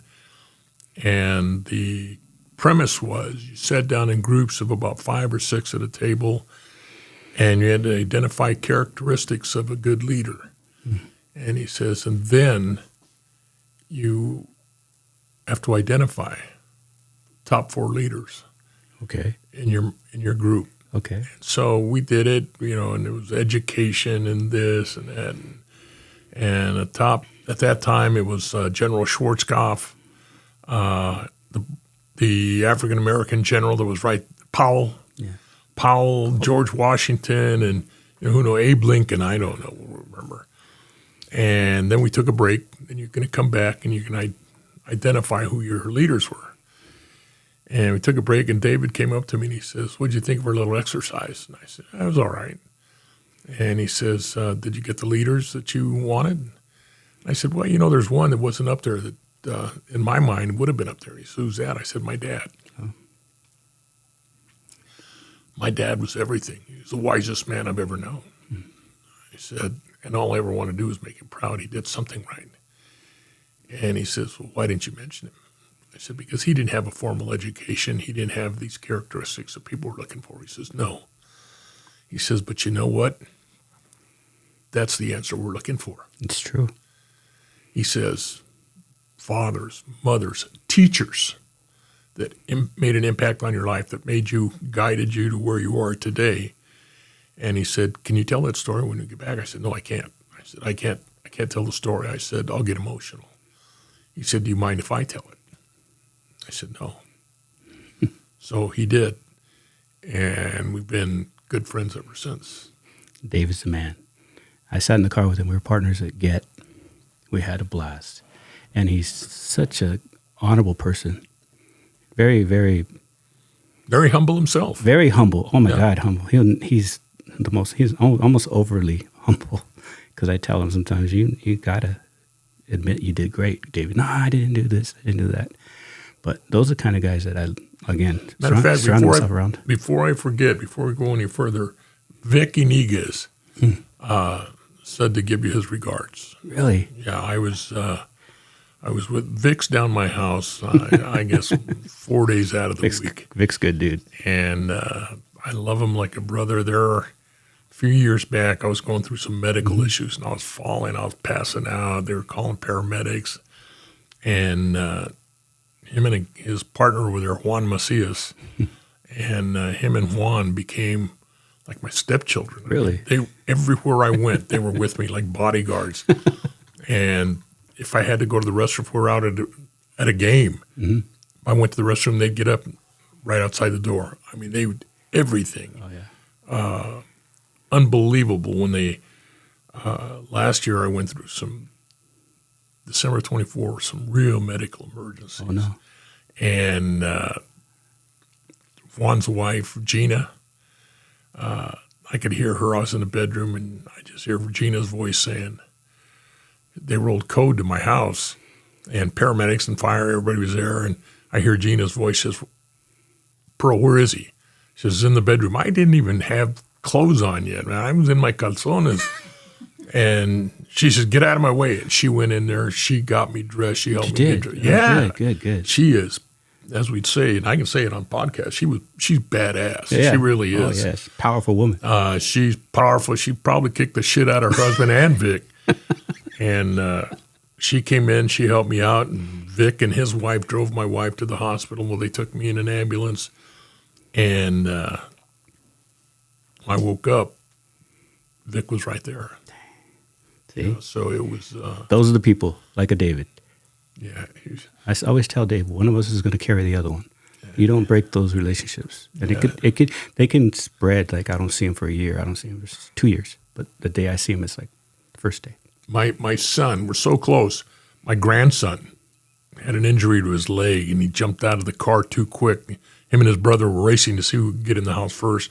And so the tire gave him a road rash on his leg, but it was opened up, so he called paramedics, and they went down there, and I wasn't home. Paramedics got there, and he's in pain. He's crying. He was only 10 now. He's probably around 6 years old. And Vic got there, and Vic is the only one that he would allow to touch him. Really?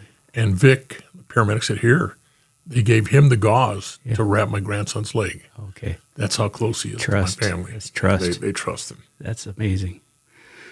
So you have a good retirement or great retirement? I have a great retirement. Great retirement. So when did you retire? I retired November 30th, 2009. It's been a while then. That's quick. It's been a while. It's gone quick. Initially, it was kind of slow. It's really tough adapting. It is. It is. All of a sudden, and I'm not using a wide brush to cast aspersions on women or anybody, but when I retired after 38 years of being a member of the Sheriff's Department. My last 5 years as lieutenant, where I had 14 homicide cops working for me. So I'm used to telling people what to do. And I'm their leader, and when I say something, they don't question it, because it's right. You're not a boss, they work for you, and they want to work for me. And so now today, I'm no longer a cop. Tomorrow, I'm home. We've lived in the same house for over 50 years. Okay. So that is 38 years. That's been her kingdom. Yeah. That's her castle. Yeah. So now I go home, and my wife has never worked. And, she did work one weekend in a row.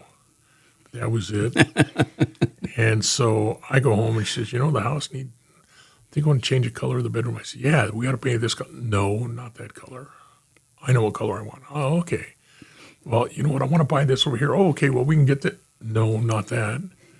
I said, okay, well, I'll just move to the outside. Okay, this is what I want to do right here. No. Then I realized, I got no juice at this house. Nope. This ain't my house. I'm just a paycheck here. This is her castle. So it was tough. Yeah. Getting adapted to that. And then her father passed away. And then he passed away, so that meant my mother-in-law was going to move in with us. She came to live with us, so that restricted me now to my bedroom. I just stay in my bedroom most of the time. And there's another old friend of mine, patrolled together in East L.A. He worked OSS. He took my spot at OSS, Manny Madrid. Oh, Manny. And Manny, I tell him to his face, he ain't playing with both oars in the water. And Manny and his wife, Mary Ellen, they saved me. And they got me into camping and, glamping, I think. Glamping. Got a motor home and used to go with them, and we loved it. And this is what you got to do. Do nothing and have fun. I said, all right. Yeah. And then I left in November 2009. So 2012, I got hired by San Fernando as their interim chief of police. So I went over there for a few months before I got fired because I didn't want to play. They were asking me to do some stuff that shouldn't have been done. And I said, I told you I don't put up with shit like this, and I'm not your yes boy, and I'm not going to do anything. You know better. Yeah. You know better. It ain't going to happen. Yep. They should have known better. So they went ahead and they changed. They decided, well, you're interim chief. We don't need a cost. We just said, we're going to move in a different direction. Mm-hmm. I said, are you shitting me? I said, I wear this as a badge of honor. You guys came looking for me. I didn't want this job. Mm-hmm. You came and found me. You can have your job. I feel sorry for the guys who have to stay here and work for your city council. Yeah. So Manny, again, he was my dog then. And we'd get in trouble.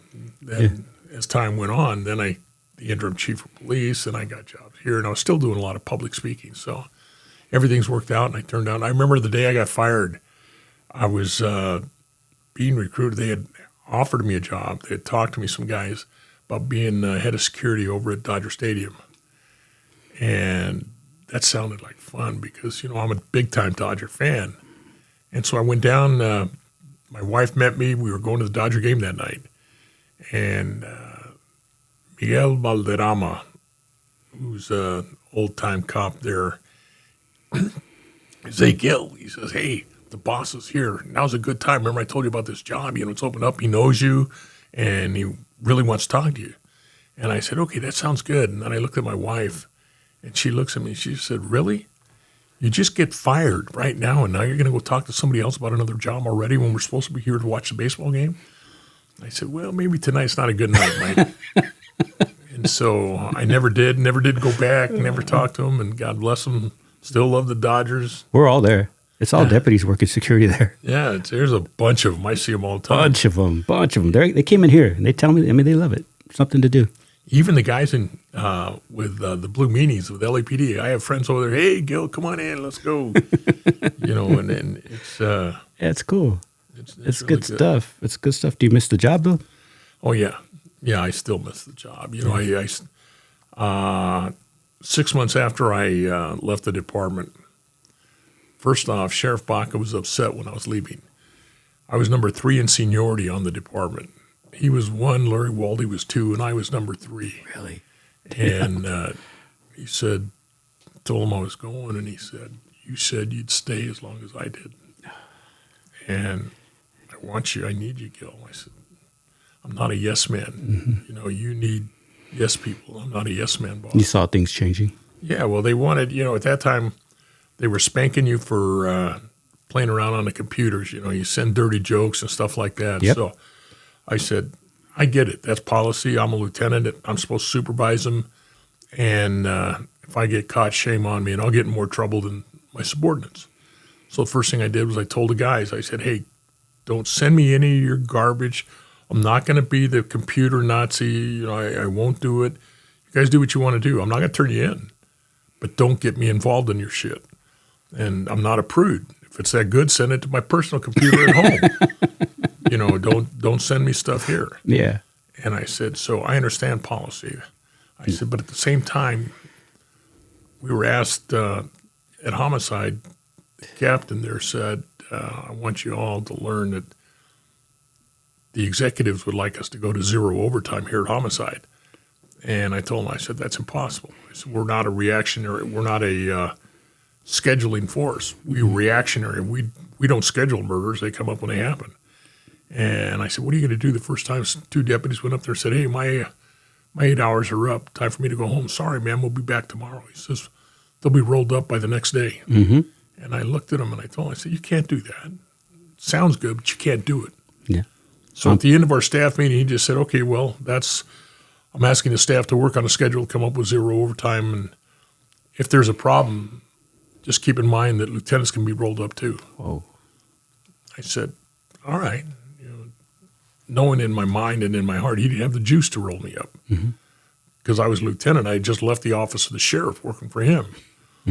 And they weren't going to be able to roll me up like that. They'd be afraid if they rolled me up and the news media started saying, where's Gil? And they're afraid Gil would tell them what happened. But why threaten, though? Why even do that? So, that was the captain's deal. So I said, so in a day-to-day, when you want to spank me for violating policy, I said, I'll take my licks and I'll do that. I said, but you want me to turn my head knowing the guys are working for free, which is a violation of federal law? Absolutely. I said, I can't do that. Absolutely. Can't have me violate law and then keep policy in the forefront. I said, it ain't have time for me to go. I said, I'm at the top of my game. I'm happy. I'm not bitter. I got enough time. I'll go out with more than I'm making, so I don't care, boss. I saw him 6 months later. He said, how you doing? Retiree. And I said, I'm doing fine, but make no mistake about it. I said, I missed the job. I missed the call-outs. I missed working with professionals. I miss young deputies giving them words of encouragement. I love interacting with them. I love the department. He says, and I was on crutches. I had just had my knee replaced. Okay. And he said,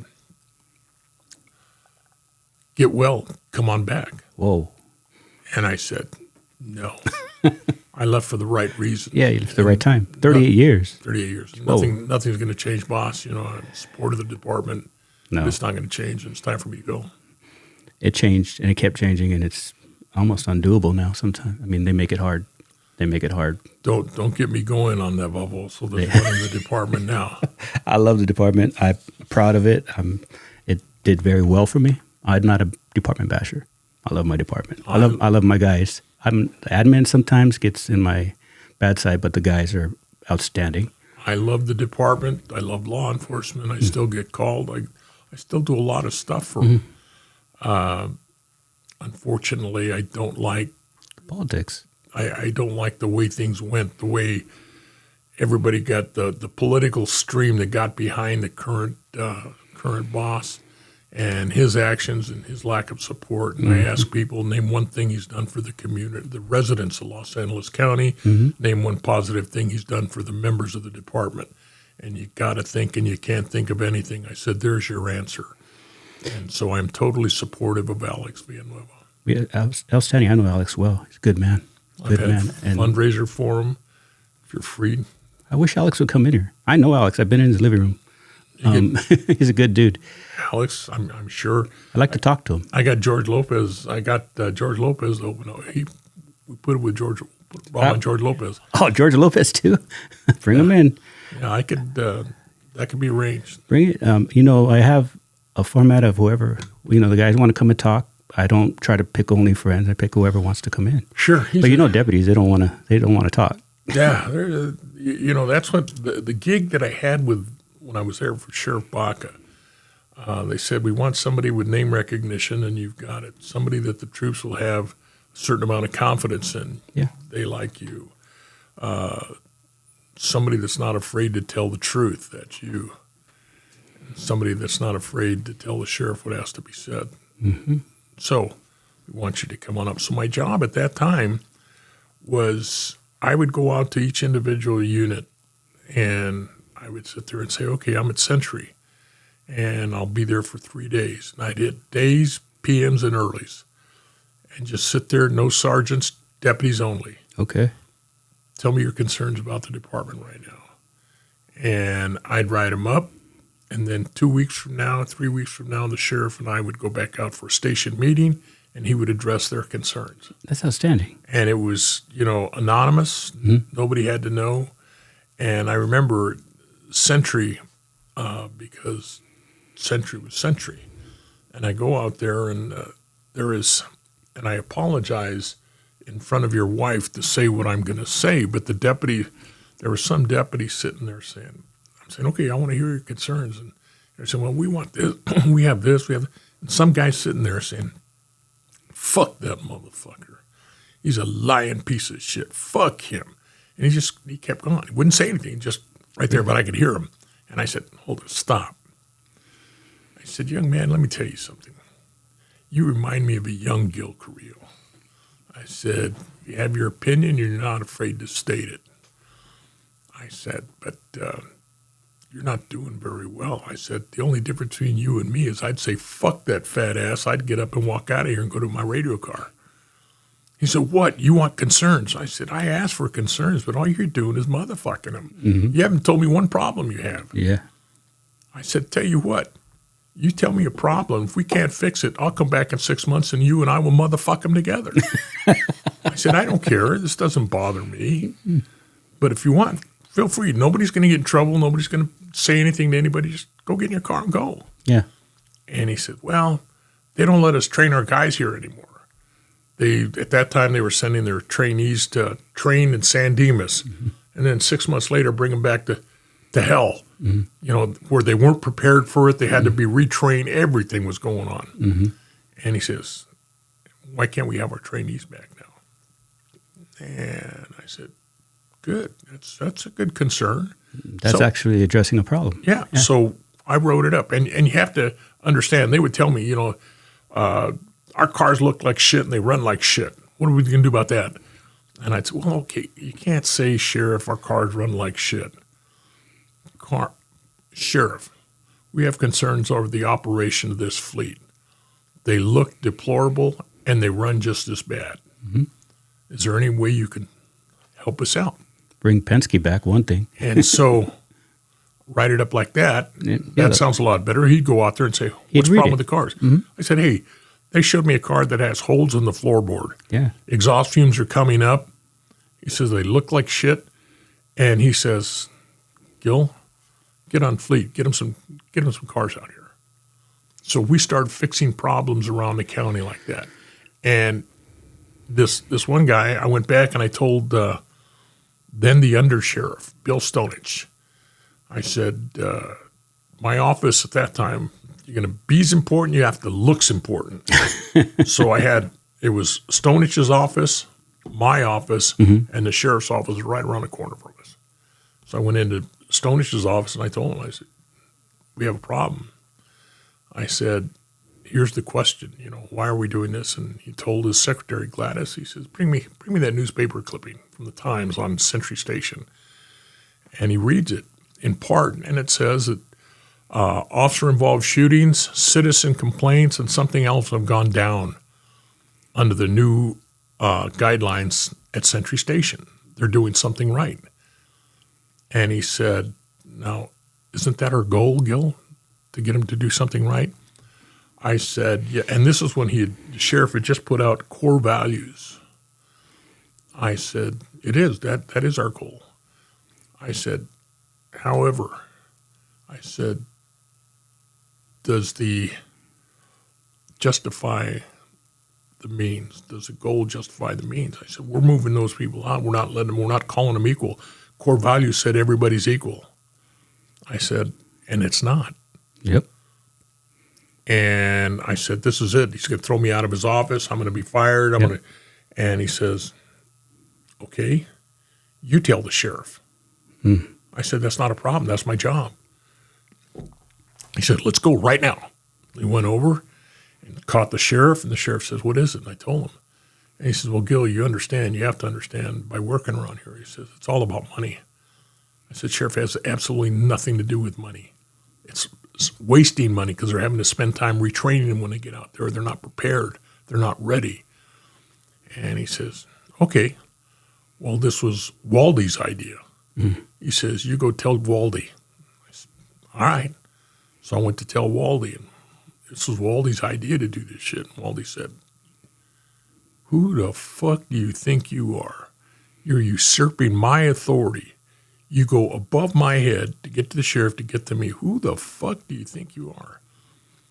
I said, I'm not going above your head. I said, I'm just doing what I'm supposed to be doing. And he said, I'm just fucking with you, Gil.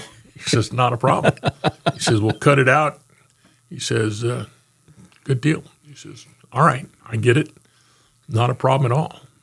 Thank you. He said, by the way, what do your friends say about you working up here? What's it like? I said, well, I tell them, they ask a lot of questions, but the simple answer is, if you want to get your ass chewed, get it chewed by Stonich or Baca, not by you.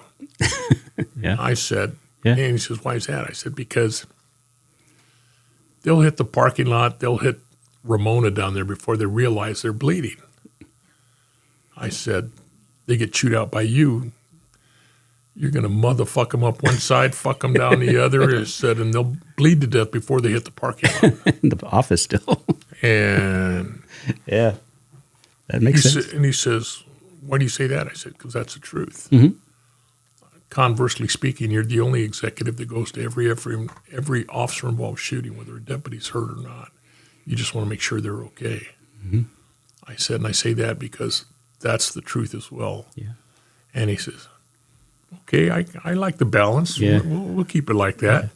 So it was interesting. It was fun, but deputies are afraid to tell the truth. They're afraid of retaliation. They're afraid to get in trouble. And once they did, as soon as I did the Sentry one, emails went out, text messages went out. And then the floodgates opened. Everybody was willing to talk to me about anything that they had to because they knew it was good. They saw results. But yeah. I saw the other side of that where you're talking about a certain subject. But what I'm saying is I saw a lot of high-ups afraid to pass down the problems, like you're just saying. Yeah, they don't. That's what you're saying is if I don't complain about the cars to my supervisor, I'm the captain. I'm not going to go to the commander and the chiefs. They think everything's fine, and then I get that bump. But my guys are suffering. So instead of addressing the problems, they're hiding the problems so they don't have to go tell dad they broke a window, basically, and they need help. They're trying to stay under the radar. And one of the things is every time a deputy complains, you want it to go up, you want it to get fixed, you want it to be addressed. Because we're not really working, we're trying to work, safer. And we want to have a comfortable day. Those cars are trash. It's true. But for a captain to say to somebody above, I need more cars, that's putting his neck out there. Why do you want new cars? I don't have the money. Why do you always ask for things? And they think they're going to get squashed because they're asking or helping. I could see it from the top since I was up there on the 4th floor and all the way through. Chiefs, commanders, some of them initially were really bitter. They were pissed off because I was doing the job. Because prior to me taking that job, they had 3 commanders and 2 sergeants and 1 deputy working that same job, and I was doing it by myself. You're making them do their job, though. Yeah, so they were sent off to do other things and not me. So what happens is you complain to the captain. The captain has a budget to run his station, and to get a car, it comes out of his budget. So he doesn't want to spend his money on the budget. And the cars are so bad, God, I really have to. I'm going to have to talk to the commander. The commander doesn't want to hear that there's a problem going on below him. He keeps everything smooth because he wants to be a chief. That's what I'm saying. and so the chief, Yep. This is his domain. He wants to control the money the way he wants to for pet projects that are going to make him look good, make him shine good. And they don't always have the interest of the public in mind. That's true. It's their own personal gain and goals. And until you have a cohesive team doing that, and so that was the purpose in putting me in that position, was to go ahead and from the bottom to the top, bypassing all middle management. So but I have to say the brass was probably not happy that you were doing this. Oh, they weren't. They weren't initially. You made some enemies at the beginning. They weren't initially, and then pretty soon brass were calling me direct, saying, "Hey, Gil, what can you do? Yeah. What can you do?" Yeah. I can remember Sam Jones, and the sheriff made no qualms about it. Gil speaks on my behalf. Really? Nice. So Sammy Jones said, he was a captain out of Lennox at the time, good friend of mine. Yeah, Sammy's good dude. And he called me up and says, "Hey, bro, I need some help."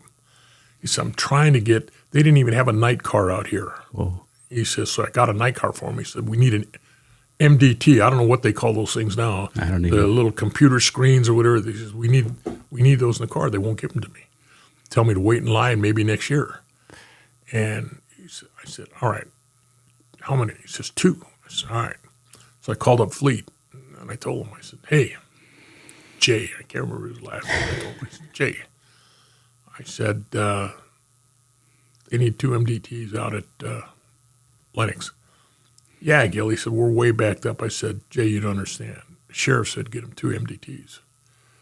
And he said, "Okay, listen, tell them to bring their cars tomorrow afternoon, late afternoon. Say nothing, get them in here, we'll get them on, and they'll get out." and not repeat this. I said, all right, just get it done. Mm-hmm. And so that's how we get things done. Yeah. The captain out at Altadena, their Xerox machine was broken. They would have to go from Altadena all the way out to Crescenta Valley to get stuff Xeroxed. Oh my God. Or La Crescenta. There's 2 stations out there. Yeah. One in the hills. And, yeah. Okay. So they'd have to take their stuff out there to get Xeroxed. And that's horse shit. Yep. So I call up, get down. The sheriff says, Gil, get him a machine. Mm. I said, all right. So I get back, I call up, order up a machine for him. Yeah. And the guy says, well, who's going to pay for this? I said, I don't know who's going to pay for it. It ain't going to come out of my pocket. Just order it for him. And then I get the director of that. Yeah. He calls up. He says, Gil, he says, I understand you're ordering up this Xerox machine. I said, yeah. He says, is there a real reason? I said, yeah. The sheriff said to get him another one. It's bullshit what they're having to do right now. He's old. They want color. They want colored. What do they want? And they got the biggest, the best, and bam, out there the next day. Get it out there. Mm-hmm. So guys were really happy. Stations were happy. They were getting stuff that they wouldn't because, and not only that, I call them affectionately, and these are my brothers, the working swine, the people down at the bottom, mm-hmm. our bottom. Mm-hmm. They don't realize that you put up a rock garden outside of Wayside. Okay, and everybody, just like you did, shake your head, that's money out of our budget. No, it's not. Not a nickel comes out of the sheriff's budget. The inmates have their own mm-hmm. budget. Yeah. That comes out of money for them. Koi pond, right? I don't know what I think they put koi pond out there or something. Yeah. So all that comes from another budget. Doesn't come out of deputy. Doesn't come out of deputy's money.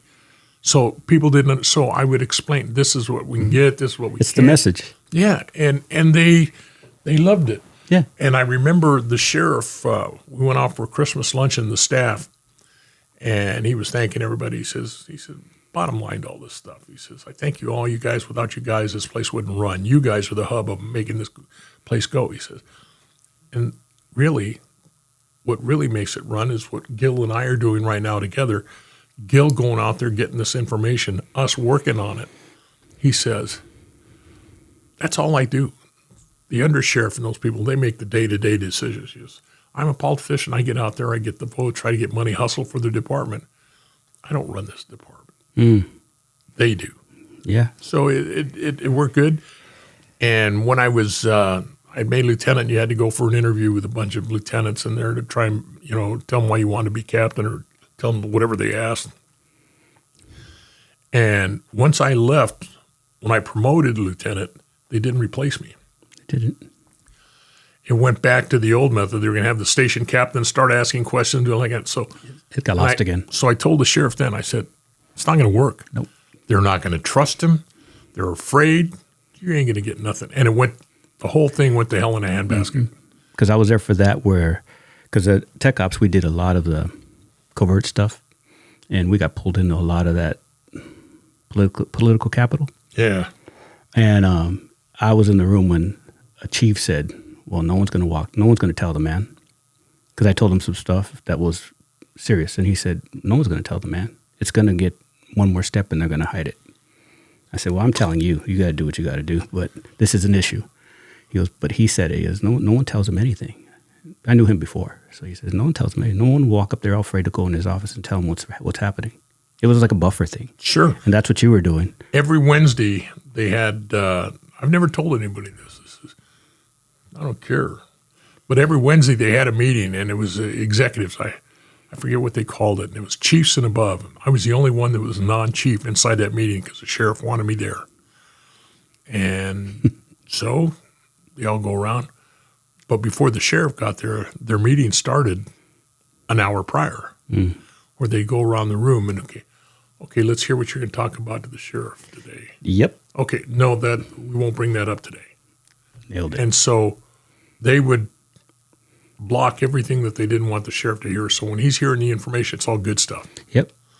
I remember a good friend of mine was one of the original members. He was one of the original 12 members alongside me of OSS, Marv Dixon. And Marv Dixon was a good friend, and we started OSS together at East LA, and Marv Dixon is now a chief, and I'm sitting there, and he was the purse string holder. He had the money. Oh, it did. And he brought up at a meeting, and he says, I just have a question. He says, I want to know, how am I supposed to be paying for this stuff? And he says, what stuff? He says, well, hey, Gil's doing a fine job, but man, it's costing me a lot of cars from the fleet, and, we got to come up with money to pay for this. And he says, nothing against Gil. And he's pissed off because I'm getting this stuff, and, he's having a... And the undersheriff looked at him and said, cakewalk. And a few guys chuckled. I chuckled because I'm old enough to remember what a cakewalk was. And a cakewalk was you'd go to these little elementary and carnivals, little fiestas, if you will, and they'd have a circle with numbers in them. And you'd walk around, and it's kind of like musical chairs. Okay. And one of those numbers would win a cake. And it was the cakewalk. Is that really? So Stoner said cakewalk. Uh-huh. And I chuckled, a couple of other guys chuckled, and Marv says, I don't get it. He says, what's so funny? Where am I going to get this money? What is a cakewalk? And Shuffly. Mike Aranda, who was the chief at the time, Mike Aranda looked at him and said,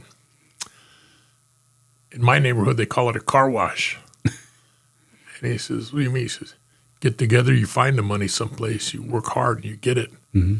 And Stonish looked back at him, he says, find it. I don't care where. Find it. Mm-hmm. And so keep this thing going, So it was successful, but once it ended, not because of me, but because they didn't replace me. Yeah. Anybody with they were telling me, find somebody with, with the intestinal fortitude, that's not thin-skinned, that's not afraid to tell the truth. And, that's a pedigree hard to find. So brother. he was... who are they going to get? I don't see anybody. The only guy that at that time that I asked if he'd be interested in taking the job would have been Billy Marsh. Billy Marsh, old SEB guy, homicide cop, funny as all get go, He would work. tough as nails. He'd have done it good, but then they never called him. No, they just stopped it altogether. They went back to the old way. Yeah. And that made it just went away then. Yeah, so the executive up on top doesn't hear anything. I remember Carl Dealey, who ended up retiring as a captain out of Lancaster, and he was driving for Block at the time. I wasn't working up there. I was just a homicide cop. And Carl Dealey told me one time, he said, he says the sheriff got really pissed because he just found out some information that he didn't know about. Mm-mm. And that's when they had disbanded, I want to say it was when they disbanded the gang homicide team. Mm. And he said he found out about it. And he got pissed off. And he said, why is nobody telling me this shit? Carl, let's go. Let's get out of here. So they took off. He says he got in the car and he says, I can't count that many people on my right hand that I can trust that would tell me the truth, that isn't afraid to tell me the truth. He says, all these guys are afraid to give me any bad news. They don't want to know. They don't want me to know this shit. And he says, and Gil, one of the names he mentioned was you. Really? That you were not afraid to tell them the truth. You were honest. You were evil. So I won't give you my opinion unless you ask for it. But if you ask for it, I'll give it to you. That's a big thing to admit it, though. Yeah. To admit who you trust. Yeah. That's hard. And I loved Block was a good man. Yeah, he hired me. That's all I said it to the end. I kept that ID till maybe 3 years before I retired, and they stole it back from me. I wanted to retire with that ID, and I would show it to people to get in places. And the heck, it was a personal thing because he was my sheriff. Because he's the guy who took a chance on this dumb kid, and it worked out. Good. It's good stuff, Gil. Thank you so much, man. I appreciate you coming out here and giving me all this information. It's a lot. It's a lot, but pleasure. People need to know that there's evil out there. I've said it on my show many times. That's something that people need to be aware of. My mother's tried to keep me away from their daughters. It's evil. You got anything else going on? Anything you want to talk about? No, I got the roundup coming up. You ought to try attending that one day. We're going. Oh, there you go. See, the roundup's coming up. We got Baker to Vegas, so we'll go to Baker to Vegas for a couple of days. Right after the homicide barbecue on Sunday morning, then we'll leave straight for Laughlin. I'll be at Laughlin for 3 days. And coming back, I got the fishing trip coming up in May. I don't know how many more, busy doing this stuff. Until you get tired of it, then you can do it again and pick it up when you want. Like you said, you do it when you want to. Yeah. You want to. It's easy going life. So let me know if you need anything. I don't have much, but I really appreciate you coming out here. You know, it's nice to be seen as opposed to having to be viewed, brother. Well, we'll catch you next time, sir. All right. And take care. Thank you.